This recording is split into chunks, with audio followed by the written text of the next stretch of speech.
Good afternoon, Tim Petry. I think my clock says 2:15, so we'll get started with North Dakota Livestock Outlook. Again, Tim Petry, NDSU Extension Livestock Marketing Economist. For those of you that don't know me, I grew up in a ranch, northwestern North Dakota. Back in the 40s, it was much less specialized, and most ranches were diversified. So we had 50, 60 beef cows, 300 ewes, farrowed a dozen to 20 sows and so on, even had chickens. So that's where my interest in livestock started, then came to NDSU and got my degrees here. So today we're going to talk about the North Dakota Livestock Outlook and kind of how that affects the state economy. A couple housekeeping details. You see my website there. I'm going to show you a lot of charts. I like to think a picture's worth 1,000 words, so we'll look at a lot of charts. If you want to see some of these charts in a month or so, go to my website, and I have a number of presentations on there, so help yourself to that. Also, usually when I talk to producer groups, it's a very specialized talk, maybe on the economics of backgrounding and prices therefore, or on risk management, like the new livestock risk protection insurance program or something. So I also have those presentations on my website if you're interested. So let's uh, move along here. And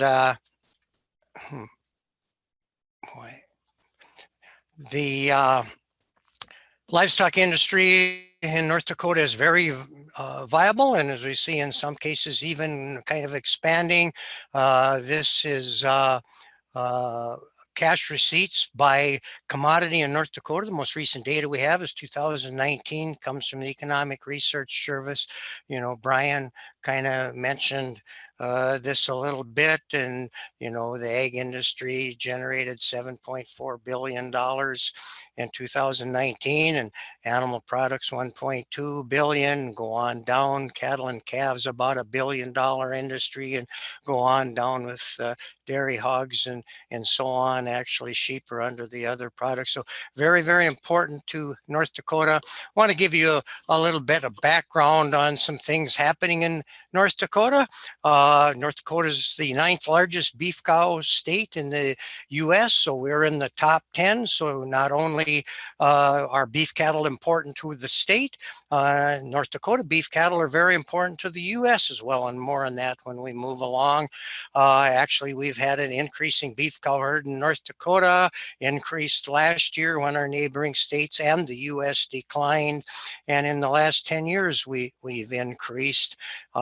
Our breeding hog numbers are similar to our neighboring Montana and Wyoming, less than the Corn Belt states, obviously. Southern Minnesota and southeastern South Dakota been a Corn Belt states a long time and would have more hogs. And kind of interesting, North Dakota led the way in increasing breeding ewe numbers last year, increased almost 14%, the largest increase in the U.S. So you see, we have a viable and in some cases increasing industry. So just a little bit more on what I talked about. There's beef cow numbers, and January 1st is when the NAS does the survey. So we had right under 1 million head of beef cows in North Dakota there at the top. And the big beef cow states are right down starting at the bottom, I guess, in the central part of the U.S. Texas is the biggest, go up into Oklahoma, Missouri, and then Nebraska, South Dakota, Kansas, Montana, and so on. And like I said, we're up there at number 9. I'll show you another map to help out there. And you see we had about 31.3 million head of cows in the U.S. So looking at the changes that I discussed, see last year we went up 20,000 head in North Dakota, while all our neighboring states and even down all the way down to Texas saw some declining numbers, but we bucked the trend there. And also, if we on the bottom chart, in the last 10 years, we've increased similar to, say, South Dakota, but Montana and Minnesota declined as well. So again, doing very well there. There's our breeding sow numbers there, about the same as Montana and Wyoming. And this is a percentage basis now, not numbers, but there's our nearly 14% increase in breeding ewes last year, while actually the number of ewes, the number, not only percentage wise, went down in the U.S. and in neighboring states as well. So we have a very viable North Dakota Lamb and Wool Producers Association that's promoting lambs, and have a starter flock program and extension service, and so on, promoting lambs. So another very viable industry for us. So I'm going to do some more general comments to begin with to kind of set the stage, and then get into some of the nitty gritty. The USDA Office of Chief Economist every month puts out what we always refer to as the WASDE report, World Agricultural Supply and Demand Estimates.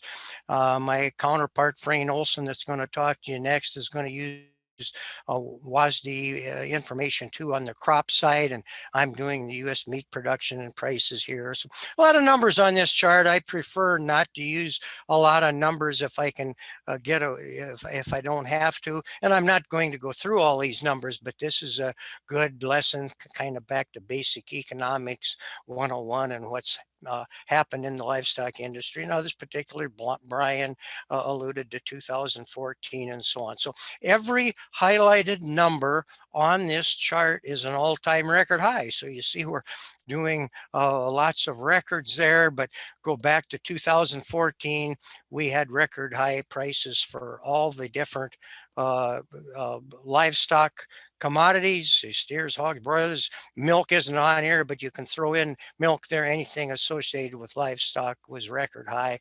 Due to the very low production we had, doesn't really show that up there, other than that there wasn't record production. But on the beef side, we had just decreased the U.S. beef cow herd 8 straight years, so we had low beef production. The pork industry was suffering with some PED virus issues, and so lost millions of little pigs. In the poultry industry, particularly on the broiler side, avian influenza was a problem, and so we had low production and therefore the record high prices. What record high prices usually do in agriculture is stimulate later on record high production. And just take corn for an example. Brian mentioned this.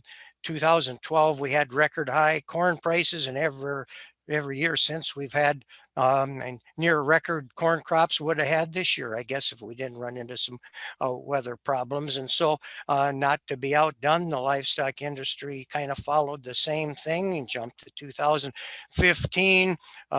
We settled the disease issues in the pork and broiler chickens, and so we went to record high production there, and adding up total meat production. Interesting, beef production actually fell in 2015. The reason being is the reproductive biology. A sow will have 25 pigs a year, and we can put in a whole bunch of eggs for chickens, so we can increase quite rapidly. But the reproductive biology really slows us up on the cattle side. We keep a heifer calf back breeder. The next year she has a calf the next year, and the calf comes to market the next year in beef. So because of that, we kept heifer calves off the market in 2015, and that lowered beef production. It wasn't until last year, then 2019, that we got up to record production for beef, and then it continued. And so now we're at 2020, that record production continued for pork and broilers, and now we added beef back in 2019, and we're at the same for 2020 now of record production, and the forecast for 2021 is for that to continue. And so obviously a record and increasing production is a headwind, I should say, to prices, and so we have to make it up on the demand side for prices to increase. On down looking at prices correspondingly, as we increased production, prices did fall there, and I won't go through all those numbers, but interesting, you see that even though we're going to have a record production and increasing production in 2021, USDA is forecasting higher prices for steers, higher prices for hogs, and higher prices for broilers into 2021. And I agree with that. And, you know, we've got some the COVID issues that others have talked about and so on. But despite record production, we can look forward to, and again, a lot of things can happen, but that's the prediction now. So others have mentioned COVID-19, and that's the big subject we've talked about. And so I title this COVID-19 From Chaos to Normal. And again, you know, what is normal or whatever is a good question. But here I'm talking about mainly meat production and slaughter, not prices, because prices may not be what we would call normal. More on prices in a minute. But starting in the upper left-hand corner there with cattle slaughter, we were doing very well at the beginning of the year, and we had a lot of cattle to slaughter and working through that just fine until COVID hit. And then you see slaughter just plunged. That last high week there, we were at 685,000. A couple 3 weeks later, we were down at 435,000 because all of the packing plants either had to close down because of employees getting COVID, or mayors and governors and so on closed down packing plants and you know, had to abide by OSHA and CDC guidelines. So we really took a slaughter down there. But it's kind of interesting how resilient the packing industry is and how soon we could satisfy all those guidelines and get back. And so by the end of June, in fact, we were back up to on the cattle slaughter to year ago levels, which was a tremendous feat in my mind. And a lot of people didn't think that would be possible. And, you know, we'd be able to maintain that. Those purple circles there just indicate that, you know, how close we are to last year. Go over on the hog side, the same basic thing happened, and we're, you know, by June we got back up there to levels and are carrying that on. Down on the left hand side on the bottom, you see this is a little bit on prices and an indication of things to come there. But, you know, the boxed beef cutout, which is the value of cuts and so on, did skyrocket as the slaughter fell, and an absolute good reason for that, again, goes back to Economics 101.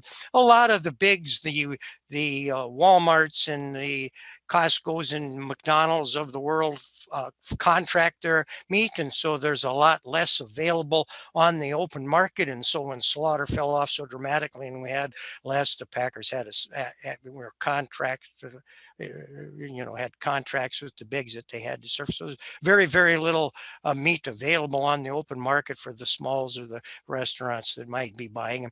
Obviously, the function of our price system is to prevent shortages and surpluses. And so in order to prevent a shortage, and it didn't happen at all times in the case of the retail market, but prices had to go up to ration that lower supply we had. But as things turned around, we got slaughter going again, prices fell rapidly then to clear the market. And there we are on the beef cutout value again, right where it was last year. And this week, the cutout value is increasing. In the last week, it's actually not showing on here because these are weekly, but the last few days we've been raising that up about $10 with the holiday demand that comes along for beef. And so then on the right hand side there, total meat production, again the same as it was last year, which is, given all the issues around COVID and so on, like I said, is kind of a miracle there, I think. Go to the cattle, beef cattle numbers again that I talked about before. And so let's just go back to 2010 in the middle of the chart there. You see we were at 31.4 million beef cows. That should have been, we had reduced 4 straight years, and usually that is a normal cyclical liquidation. Prices were high enough that that number shouldn't have continued down. We should have leveled off, probably been a lot more level instead of a V curve there, have been flattening out to about where we are now. But we went down 4 more years from 31.4 million down to 29 million. The reason being all weather related. They had a severe drought in the southern plains, and so that's what caused forced liquidation. Texas alone lost 1.5 million beef cows. Again, remember, North Dakota has 1 million beef cows. So Texas lost all of North Dakota plus half again us during that time period there because it was so dry, and then the neighboring states as well. So, but it finally started raining down there, and then we had one of the most rapid increases that we've had in history, up to 2.7 million head increased to 31.7 million to begin 2019.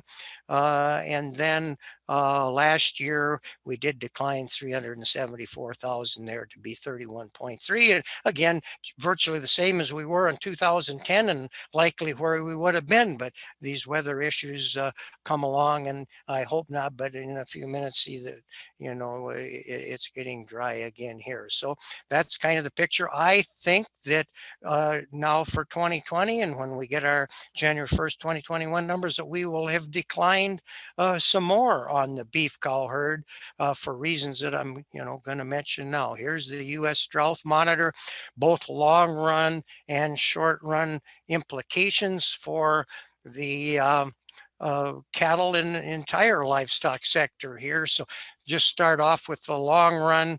To begin with, you see the Western U.S., the darker the color there, the drier. The Western U.S. is very, very dry, and dryness does not go along with the forage-based cattle industry and grazing and so on.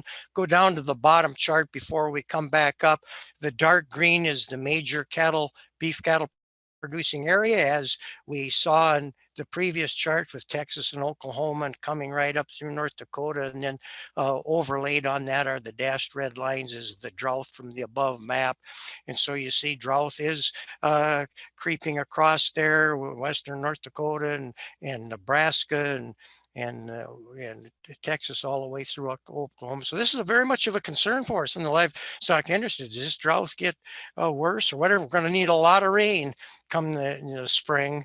And, the grazing season starts earlier down in Texas, but we're going to need rain down there all the way up through here. You can see how dry western North Dakota is, and a little bit more on that in a minute too. Or we're going to see that's one of the reasons why I think we reduced the cow herd more this year, and what's ahead in 2021 is yet to be seen, but it is very dry. Then we also have short run implications. You see the heart there in the middle, and in Oklahoma and in northern Texas and up into Kansas. That's the winter wheat belt. And this was, last week's drought monitor. A new one will come out on Thursday. But if you'd have looked at this drought monitor a month ago, it was very, very dry inside that heart. The winter wheat was not doing very well, and maybe Frayne is going to talk about this as well. It was planted, and a lot of it came up actually ahead of schedule, but it was so dry it wasn't doing anything. We have a big winter wheat grazing area down there where calves are put on this wheat because it just goes dormant anyway. So it's very cheap grazing, and a lot of calves go down there. And when we have good grazing, that helps to spark the market. But we didn't have that. And so one of the reasons why the calf market struggled here and was low in mid-October was because of that. But then lo and behold, 3 weeks ago, then it poured rain, I guess snow, sleet, everything else in Oklahoma City actually flooding in streets and so on. So that sparked the winter wheat and caused partially other reasons too, but we have $10 spark in calf prices here since mid-October with that rain down there. So again, weather is a big issue for us going ahead. A little bit more in North Dakota is very, very dry. And, throughout the summer, we got drier and drier. In fact, some livestock producers were wondering, about the drought assistance and so on. We have, FSA has the livestock forage program, and that is now tied to the drought monitor. And we have to have 8 consecutive weeks in the D2 status to trigger a payment. And so the drought didn't get going or was not severe enough till later in the year to trigger enough there. I'm all in favor of tying this livestock forage disaster program to the drought monitor, because then there aren't any unknowns. In the old days, again, each county had to apply and prove that they might be eligible and go through all kinds of red tape, and now it's automatic. And so that's the nice part of the last couple farm bills did that. And so it did get dry enough in 3 counties, Burley, Morton, and Oliver, to trigger just one livestock forage payment. On the right-hand side there, you see a chart. This is in USDA's fact sheet, and I guess it isn't really misleading, but you have to read the small print. And it says, just start in that top category there of cows and bulls, one payment, or this is how, the cost of forage for a month there at $32. But when you look into the program, the way the program was written, that they make payments based on 60% of that, and then there's another 5.9% sequestration deduction. So really, payments in those 3 counties, if you're eligible, would be more like $18 for a cow and a bull. It is much more, maybe I shouldn't say much more, but it is more complicated than the CFAP program that came out, because you have to have corresponding pasture land and range land. And we do have a worksheet down there on our farm management website, a calculator that Ron Haugen just updated to help you decide what your payment might be. But 3 counties going to get only a single LFP payment this year. Here is the North Dakota Farm Business Management Records is a proxy for what the net return for beef cows are. And so again, Brian talked about 2014 being a good year, and we looked at in my previous slide there about the record high prices that occurred in 2014, over $600 return there. But then again, we came down rapidly. The importance of the LFP program in a drought, maybe are showing there.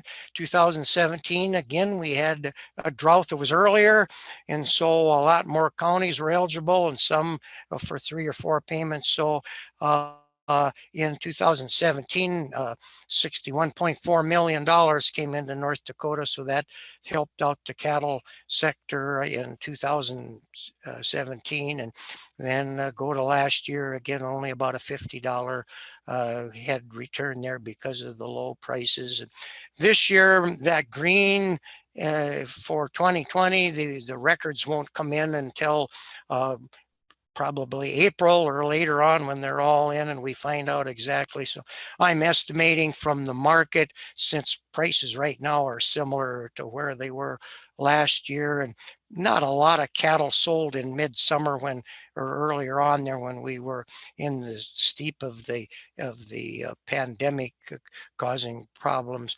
Probably about the same for market, but CFAP payments, as Brian mentioned, are going to be significant in the livestock sector. I don't know. I just threw this in as an estimate. It might even be more than this, but we're going to turn out with a fairly good return year, at least compared to the last few years in history in the beef cattle sector, but coming more from the government, from the market. And so more on the CFAP program here in a minute. Or right now, as a matter of fact. Here's CFAP 1, and came out there in May. We're anxiously awaiting that. Actually, two different payments there. Whether you sold cattle there early in January and April or whatever, got a bigger payment, which is the second column there from the right hand side. Or for inventory, then you pick the date of the inventory there this spring to receive payments. And the other, I'm talking about cattle now. We'll talk about sheep and hogs later, but some payments there. So the bottom line is, what impact did it have in North Dakota? And the CFAP program is over with. I think FSA is still maybe processing to make sure some of the applications are okay and so on. But the number for cattle, 142 million, and hogs almost 2 million. And the sheep program was added a little bit later for mature sheep, and had lambs to begin with, so about 1.4 there. So a total of $145 million from CFAP 1. And then we go to CFAP 2, which is still going on now, application till December 11th. And this was just easier to download from the website, so I left some of the crops on there, just maybe if you want to compare for interest sake. But USD has already paid out almost 65 million for cattle, and another 1.5 million for sheep and 1 million for hogs, and so on down there, for a total of $67,496,000. So the impact then to the right hand side for livestock in purple. For livestock, 145.4 for CFAP 1, and another 67.5 for CFAP 2, is a total of $213 million into North Dakota, and it's going to go up maybe some when CFAP 2 is finalized there.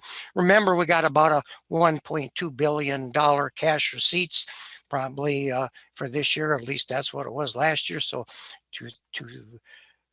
$113 million would be a 20% bump there on the cash receipts, kind of a similar number on cattle there with $200 million, and about a billion there. Kind of interesting, 1 million cows, and so 207 million divided by 1 million cows is about $200 per cow. Now, that isn't the payment to the cow, because payments were made for all kinds of things, but that's for replacement heifers and bulls and calves and everything else we have. But the reason that we have those is because of the cow. So be a significant help to us this year. Move into more the price situation to move along here. Here's slaughter steers.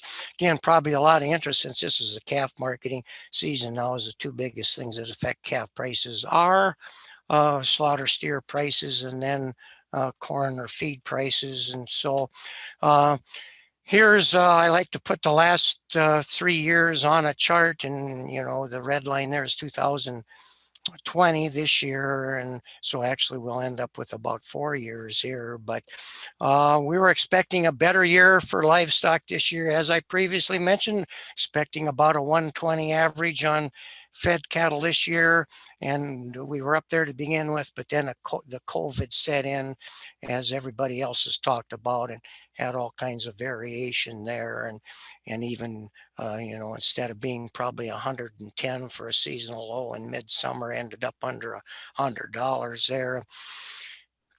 Fed cattle are really affected by COVID, because half of our beef goes into the hotel, restaurant, institutional trade, and that has really been affected by COVID. And so, prices underperform, but we're up there just this last week, $5 under where we were last year. So we've seen some recovery. The red bar there was futures. I didn't put, this is yesterday's close there, up around 111. So expect a little bit more improvement there, but still a little below last year. The purple bars are next year's futures. You see correspond to the green line 2018 more carefully. And so we're using 2018 as a proxy for most of our cattle prices of what they might be next year. But again, a lot of things can happen with drought, and are we going to get a vaccine?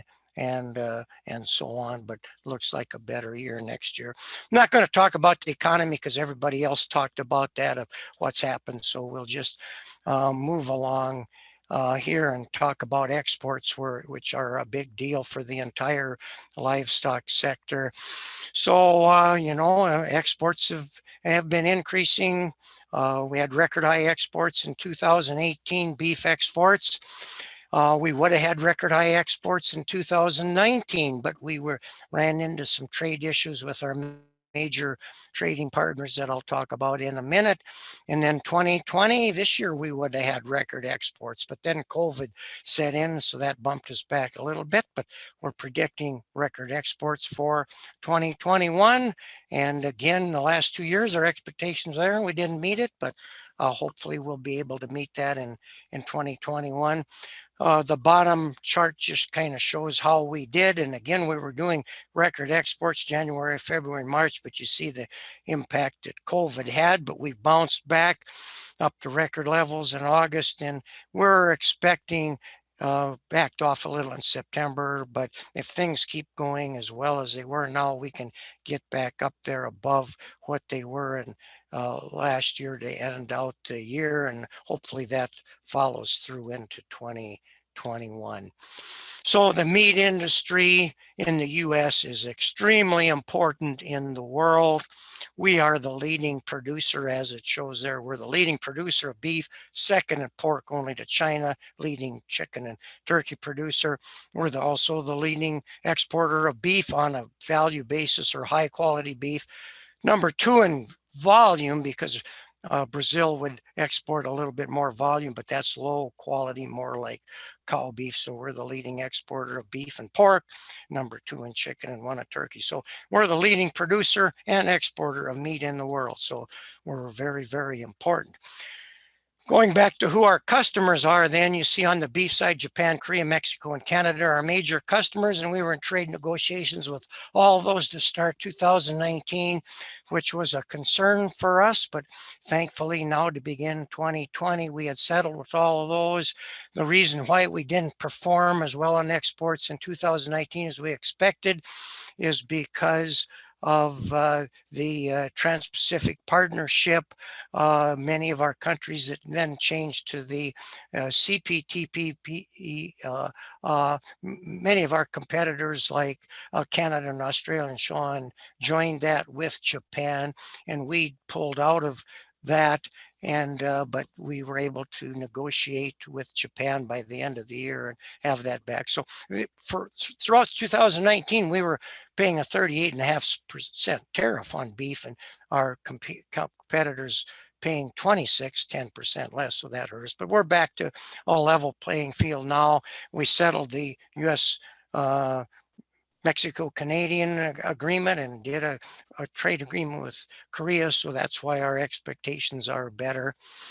China, I have a question mark there. China isn't our number 6 customer, and more on that later. But, with the phase 1, we're now getting some little bit of beef into China, expect more into there. On the pork side, again, you see those same important customers there with the business we're doing with China this year. By when the 2020 numbers are in, China is going to go from 4th place to number 1. And then again, the same, you see Mexico and Canada again there with chicken, and we weren't into China, but the phase 1 got us back into China. So an important that we're getting a chicken into China as well. So I know Frayne is going to talk quite a bit more about the phase one with China and how we're doing. So I'm just whetting the appetite for his talk here. You see that line of up in the upper left-hand corner of getting beef into China, and it looks like we're getting a lot in there, but you have to look at the vertical axis over there, say compared to the next one over where we have pork. We're getting up there 10, 12 million pounds a month, which is much more than we did for many years down there, about zero. But compare that to 200 million pounds of pork. So, but it is good news on the beef side. We're starting to get some beef into China and more. So the chart to below that shows that China only gets less than 1% of their beef so far from us. And with Brazil and Argentina, Australia, Uruguay is big providers of beef to them, but we're making some headroads in there. One of our headwinds, of course, is that China does not accept beef or pork for that matter with ractobamine, which is the optoflexin beef that is fed to some feedlot cattle. So we have to certify that it's free, and they do test on that. And there's some packing plants now wanting and possibly paying a premium or demanding some ractopamine-free cattle. So we have more product in the future to send. The pork industry kind of already solved that and is pretty much ractopamine-free. And hogs, Smithfield, of course, the biggest hog producer in the U.S. and owned by a Chinese company. So a couple of years ago, they kind of banned ractopamine, and so that's why we can get all the pork into China. And so on the bottom right-hand corner, you see China, the green line there is elevated up even above Japan, and lately here our number one customer. So get into some of the more factors affecting calf prices and what they're doing. Frayne is going to talk about corn prices going up, and I like to use Omaha corn prices because that's where the feedlots are that buy a lot of our backgrounded calves. And yeah, corn prices have went up $1 from about $3 to $4 at Omaha. But kind of putting that into perspective, you see up until a couple of weeks ago, we were right about the same corn prices we had last year, although last year it went down through the start of the fall harvest. And Frayne is going to talk more about that, so I don't want to steal his thunder there. But we're not exorbitantly higher than we were last year from corn affecting cattle as well. Here's kind of some of the impact. Here's January feeder cattle futures, and then December corn futures kind of show the impact of corn. And like I say on the top, now our emphasis on what's factors affecting calf prices has went from COVID that affected us through midsummer to now looking at corn prices and weather and fed cattle prices and so on. Started off there, go back to March, we had $148. This is January 2021 cattle feeder cattle futures, again based on 800-pound steers. And corn was up there at 390, and both of them plummeted with COVID. And actually, I think the COVID earlier on, as we saw back there with packing plants closing, affected the meat industry, in a big way.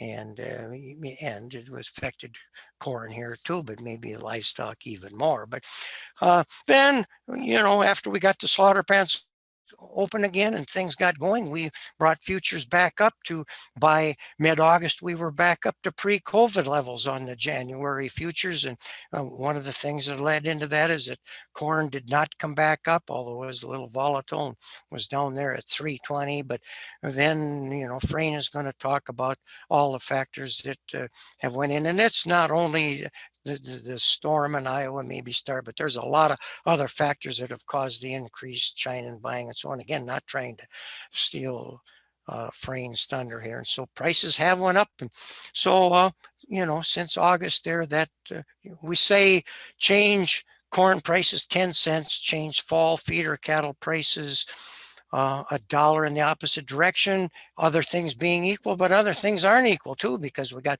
fed cattle to ratchet in there and winter wheat that I talked about, and so on. So we did bring them down, futures down to the 125, 126 there by mid-October. And so when we were looking ahead to backgrounding with the higher corn and only 800-pound steers down there in the 120s, did not quite as look as profitable, but thank goodness the futures market has been resilient, and we did bring them back up yesterday. Closed at all about 140. They backed them off a dollar or two today in the market, because corn was up another 6 cents today, I guess, and that isn't on this chart, but still up there at, I think, reasonable levels for backgrounding. We have a backgrounding program. Just Google NDSU extension backgrounding. We have a series of talks on there about the profitability of backgrounding, and as Brian mentioned, he's got some budgets on there, and I've got some more information there too as well. So move along here.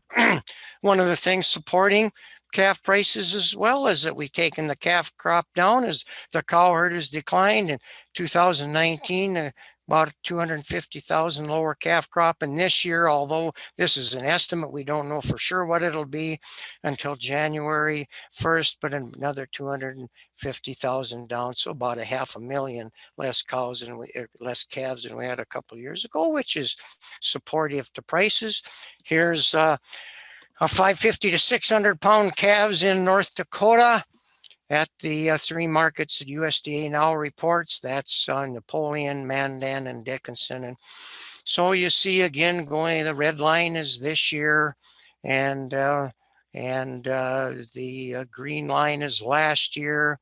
And after the spring COVID impact, by June got here, we're following and have followed last year very, very closely, and even moved up a little bit above it last week with the prices going up to the winter wheat. But what could have been, and shoulda, woulda, coulda, is always the case, I guess. But we were 180 on calves the last 3 years, and we would have been absolutely at 180 or maybe above in May of this year. We're already at 176, 177 way back in February, as you can see there. But then, COVID did have an impact on us.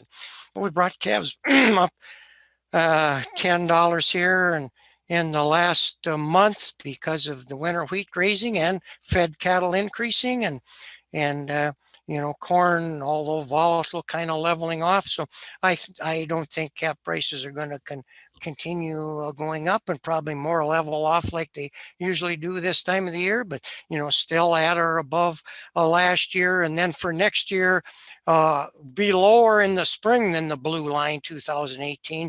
But I think if all things come together, and I don't know about a vaccine and all the other things, and how our economy will do and exports, but we could very well do that blue line next year of 2018, and that's what we would have done this year without COVID. But we have weather issues as well, and a lot of things affect the market. So tough to predict for next fall, but that's what we're looking at now. Go to the heavier weight yearling cattle, kind of the same situation there, with COVID hitting, but similar prices to last year, the green line through the fall, but got a little bit lower then with some issues that we've mentioned before, and not quite up to where they were last year, like the calves, simply because fed cattle aren't quite up to last year, and 78 weights are closer to fed cattle prices and ready to go into the feedlot and so on. And there's our November futures there, at 138 closed today or so. But we move to next year. Again, the blue line there is 2018, and next year's orange feeder cattle futures there, January, March into April and May and so on, are not quite at 2018 levels. I think maybe sometimes the futures market does underestimate the potential. And again, we got a lot of weather issues going on, and we don't even have next year's corn crop planted or anything else, but I'm still saying I think maybe we can do 2018, although the futures market maybe doesn't indicate that. Here's last week's market report then for those three markets. And I'm again, all these numbers on here, I'm not going to go through, but just use this as kind of some examples there. That purple line in the minute, just take in the middle there, 550 to 6-weight calves. I said on my chart there that they averaged last week 158.50, but that's an average. And, we do have a wide range in calf prices, a $20 range there. You see 143 to 173. So that, has an impact on a number of things. Backgrounding, if you're going to buy 173.50 calves in backgrounding, going to be maybe tougher to make it than maybe buying some 143 calves that, and if you're selling, you want to be at the top of the market. If you're buying, maybe go down to the bottom and buy some unweaned calves that didn't have a good shot program or something and add value to them. So it all depends on whether you're buying or selling. And we have an average price there, but a wide range. And that's the case for all these cattle. And speaking, about heifers are always discounted to steers. Look at the more orangish brown lines there, 158.50 on steers, but take them down, heifers $10 down on the right hand side, but by the time they get up to 800 pounds, only about a $3 difference. So heifers gain on steers. Every 50 pounds they gain on a steer price. Slaughter steers and heifers are the same price. So we do background a lot of heifers in North Dakota and do replacement heifers, and so I'm sure we're going to do a lot of that again this year. So here's cow prices. Cow prices always hit the skids in the fall of the year. When we PG check them, and a lot of cows come to market, and we have limited packing plant capacity. Thank goodness we've had an increase in capacity here in the Northern Plains. If you're looking at this down in Texas, they'd even be $5 or more lower. But we were above last year in the summer, and we are right on the orange line last year, actually above the green line of 2018. But the seasonal pattern is for cow prices to increase in the spring. I think that'll happen again. Some producers say, well, this you're using your price may be kind of low there. The only price data that I have is for these 85 to 90% lean prices in South Dakota. Montana average. USDA doesn't report North Dakota.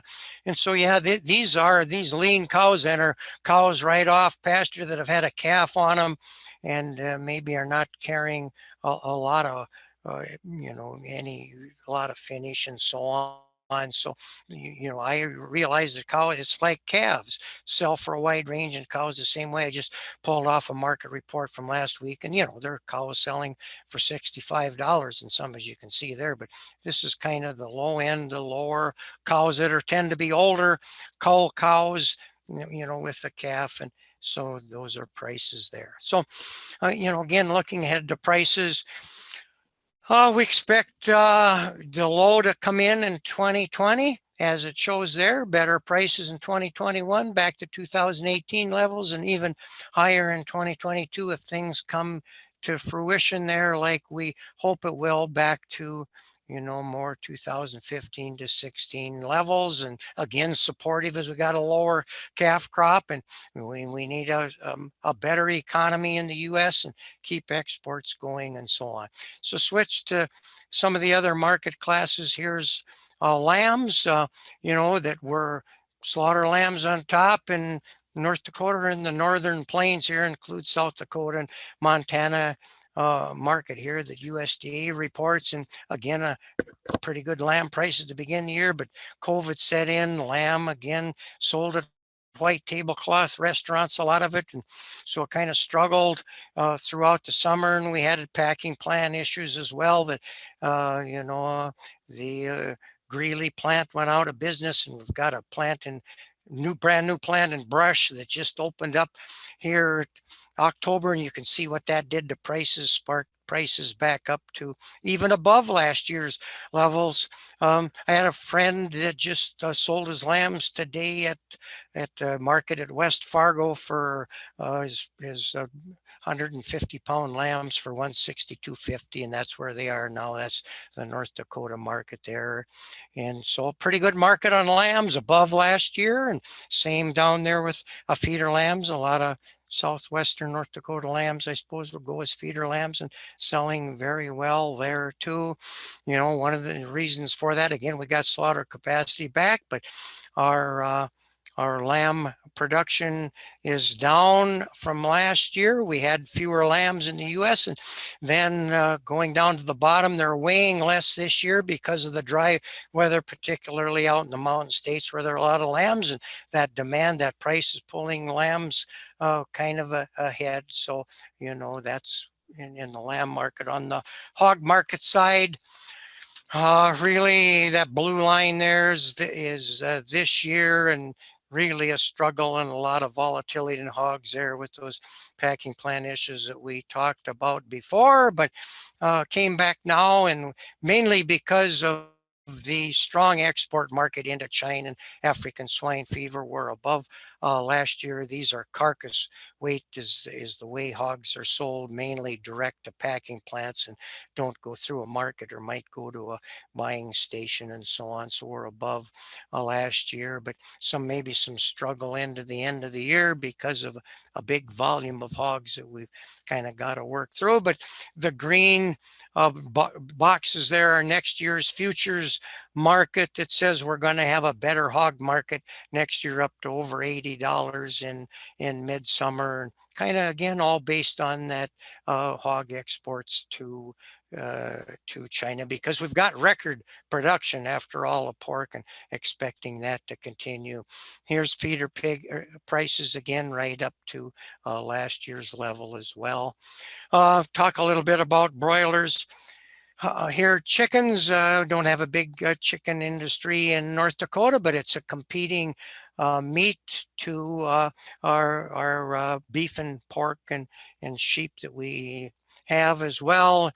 You know, the broiler industry is really, really affected by COVID. Again, very dependent on the institutional trade with the restaurants and schools and so on. So really suffered. And because of the record production compared to the other livestock commodities, chicken, you know, underperformed the entire year from last year compared to the beef and cattle that got up to last year's level, but have picked up some here and are now nearing last year's level, but still a little bit below.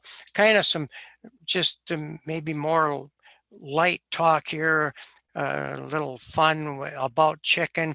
You know, chicken wings 20 years ago were the lowest wholesale cut on chicken, couldn't hardly give them away, and they're thrown in the pot to make stock of. And then with the advent of interest in chicken wings and throwing sauce on them and so on, all of a sudden they're the highest wholesale cut of chicken. And the pandemic hurt them quite bad to begin with, because we closed down the Buffalo Wild Wings and all the restaurants, and some of those came back. But then the retail stores started specialing them and saying, hey, you can cook them at home and so on. So that sparked the wing market to, you know, even went sky higher than it did last year. And people said, hey, they're pretty easy to make at home and kind of a comfort food.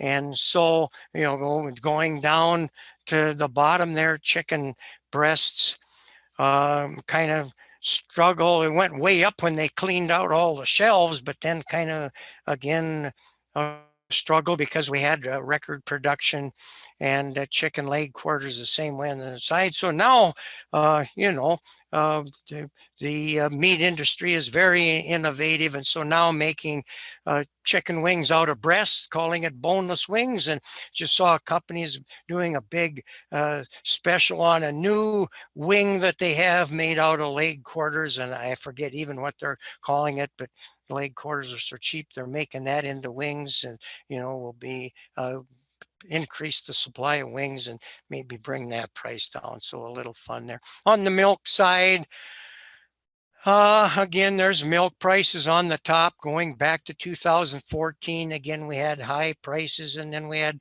record production, and milk prices kind of struggled. We were looking for a much better year in 2020 and did start out.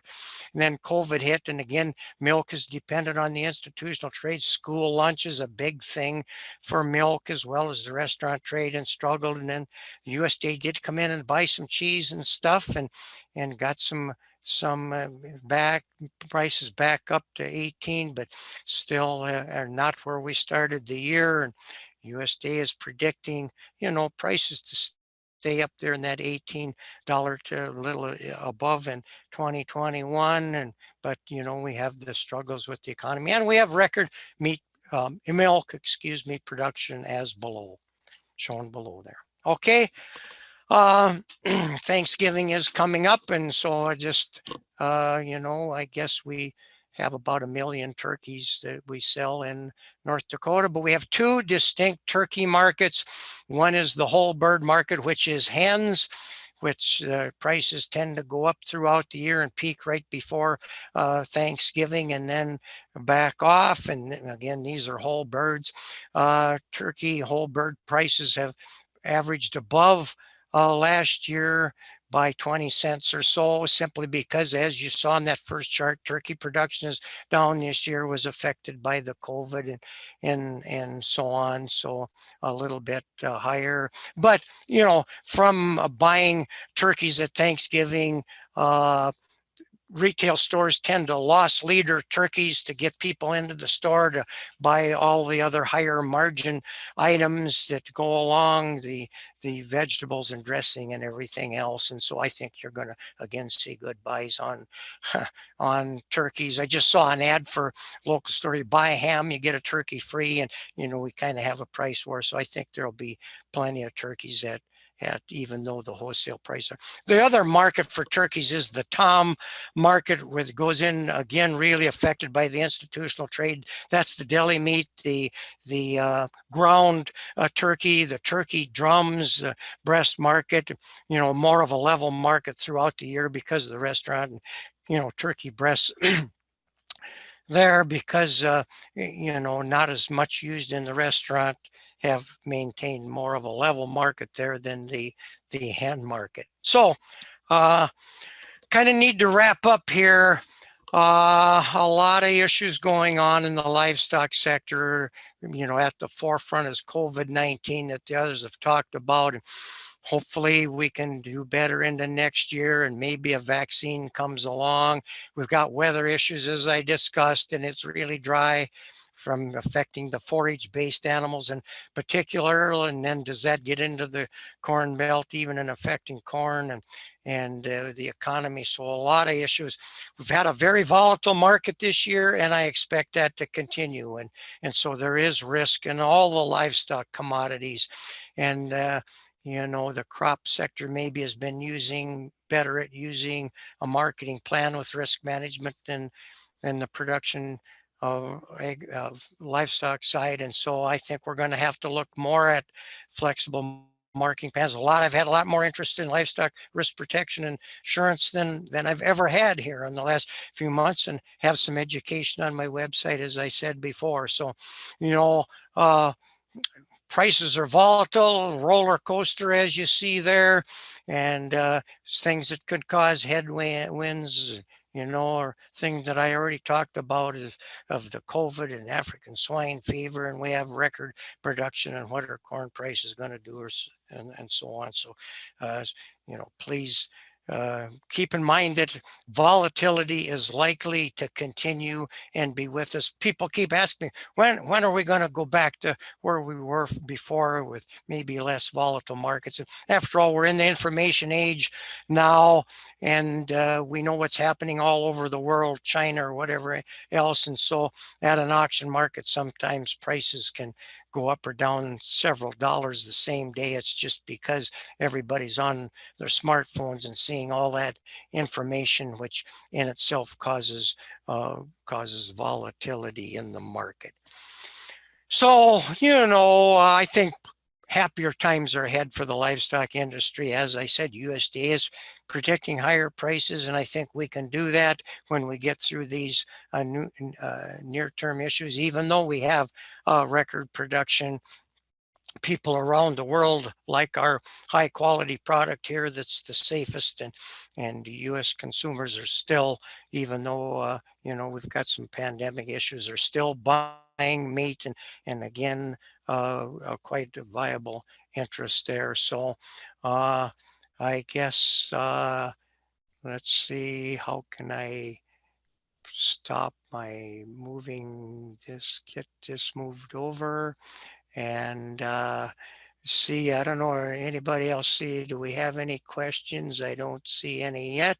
Just call your attention. We will be on at 1 to 2 with my counterparts tomorrow if there are any questions, and I'll just monitor it for, I got a minute or two, and maybe went through this very fast, and but if you do have a question, I try to answer. Or we'll be on tomorrow, maybe more interest in what our corn price is going to do and what's the corn sector look like, and listen to Frayne for the next one, because that's important for the livestock sector, and he's going to talk more about the phase 1 China agreement, and even how it's affecting livestock in the consumer side there as well. So I was just leaving my screen on there in case a question needing to go back, but not seeing any.